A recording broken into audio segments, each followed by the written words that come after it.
Hey everyone, Andrew Meet Rich here, and we need to talk about what's happening in Europe right now, because the pieces are moving on the board, and this tells us everything about where we're headed. Germany just hit a political crossroads that hasn't been seen in months. Poland is quietly becoming an economic powerhouse while everyone's distracted, and the EU just revealed its plan to keep future members on a leash. This is not business as usual. This is Europe deciding its own fate in real time. And you need to understand what's actually going on behind the headlines. I spent years inside a major media organization, watching how they'd twist every story to fit whatever narrative served the interests at the top, and eventually I couldn't take it anymore, so I walked away. Now I'm on my own, I answer to no one, and I bring you the information that actually matters, the stuff they don't want you connecting together. And listen, if you value this kind of independent analysis, if you're tired of being fed the same sanitized version of events everywhere else, do me a favor, hit that like button, subscribe to this channel, and if you really want to support what we're building here, consider becoming a channel sponsor. It's people like you who make it possible for me to keep doing this without compromise, and honestly, it means everything. So, let's dive into Germany first because this is significant. For the first time in 2 months, the CDU/CSU bloc, that's Friedrich Merz's coalition, and the alternative for Germany, the AfD, they're running neck and neck again. Both parties just hit 25.5% support in the latest polling. Last time we saw numbers like this was back on September 16th, and now we're back there. The Social Democrats are trailing at 15%, which tells you how frustrated German voters are with the entire establishment.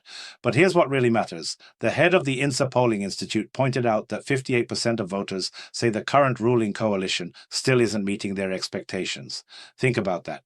Despite everything, despite all the promises, the majority of Germans remain deeply unhappy with how their government is performing. Now, Germany wants to rebuild its military, right? They've been talking about this for months. But here's the problem.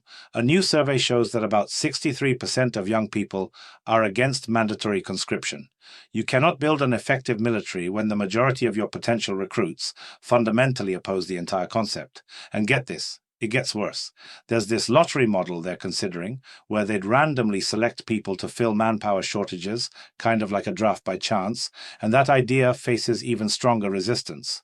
76% of those surveyed are against it, so Germany has a serious problem on its hands, and honestly, I'm watching closely to see how they're going to solve this, because forcing people into service when 3/4 of them oppose it is not going to end well. Meanwhile, China's Foreign Minister Wang Yi just called out Germany for airing their disputes publicly. This happened after German media started openly covering tensions between the two countries. Germany's Foreign Minister Annalena Baerbock had postponed a trip to China, you probably heard about that, and now Wang Yi is telling his German counterpart in a phone call to stop engaging in what he called microphone diplomacy. He basically said Germany needs to stop making baseless accusations that contradict the facts. Wang emphasized that both countries need to create a more stable political foundation to keep the relationship on track. And remember, China and Germany are the second and third largest economies in the world. They traditionally have very close ties, especially economically. So when China makes remarks this pointed, this serious, it's worth paying attention to. Back to domestic German politics, and this is where it gets really interesting. The CDU/CSU parliamentary group, Merz's alliance, wants to back up their deportation rhetoric with fast action.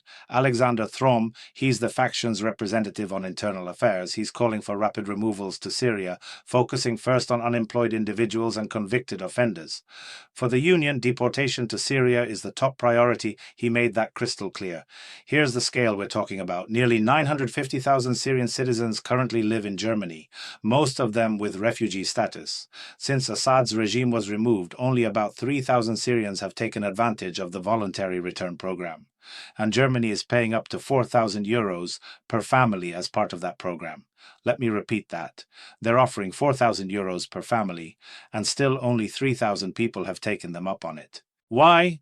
Because Germany remains one of the wealthiest countries in the world with a highly developed social support system, which makes it far more attractive than returning home. Even after the civil conflict in Syria ended, more than 20,000 people filed new asylum applications in Germany. That tells you everything about the calculation people are making. And since Germany ramped up border controls, they've turned away more than 18,500 people at the border. Of those rejected, about 1,000 came from countries Berlin classifies as safe. German law enforcement also detained 868 smugglers and more than 4,500 people who had outstanding warrants. Just think about what was happening before these controls were in place. It's almost unimaginable. Are you still with me? Because there's more, and it's all connected. While the rest of the European Union is struggling with these issues, Germany is noticing something interesting about Poland. Poland is steadily, confidently moving toward what some are calling an economic miracle. The economy is growing, and the reasons given are fascinating. Polish authorities used EU financing to significantly improve infrastructure and they claim completely eliminated grassroots corruption. They emphasize that point specifically. They've also created a very favorable business environment, and the well-educated workforce is contributing to the country's development. But let me add something they're not talking about as loudly. Cheap labor with heavy workloads and longer working hours for foreign workers also contributed to economic growth. That factor doesn't exist in other countries, certainly not in Germany, and experts are warning if Germany proves unable to implement reforms and Poland continues developing at the pace it has since joining the EU 20 years ago, Poland could eventually eclipse countries like Germany economically. Let that sink in for a moment. Over in the Czech Republic, Babis's party just formed a coalition with the Motorists Party, which opposes green policies, and the Freedom Party. Andrej Babis intends to form a government by mid-December. The Czech billionaire and candidate for prime minister signed a coalition agreement with right-wing allies yesterday. Babis promised to present the coalition agreement and its priorities later this week, according to a statement from the Czech president's office. Worth noting, Babis is 71 years old and already served as Prime Minister of the Czech Republic from 2017 to 2021. So he has extensive experience, and he is not a supporter of American Democrats and their agenda. What changes will come from this? Time will tell. We're watching. Now let's talk about what the European Commission just announced, because this is revealing. The EU may impose a probationary period on new members to make sure they don't turn into another Hungary, which goes against the common policy. This was loudly declared by Marta Kos, the European Commissioner for Enlargement. This probationary period could last several years, with the possibility of expulsion from the bloc if they deviate from democratic principles. That's how they're framing it. Commissioner Kos specifically emphasized, "I don't want to be known as the commissioner who brings in Trojan horses that will act in 5, 10, or 15 years. That's a direct quote. If you're finding this valuable, take a second and drop a comment below. Let me know what you think about these developments. And don't forget to like and subscribe so you don't miss the next breakdown, because this story is far from over. Although honestly, nobody knows what will happen in 2 or 3 years. Nobody knows. Everything is changing very quickly right now. And here's something that really captures the absurdity of our current moment. Ahead of the UN climate conference, EU member states intend to agree on new climate targets for the coming years. The conference, which will take place in Brazil, previously faced criticism, get this, for clearing tropical forests to build a road.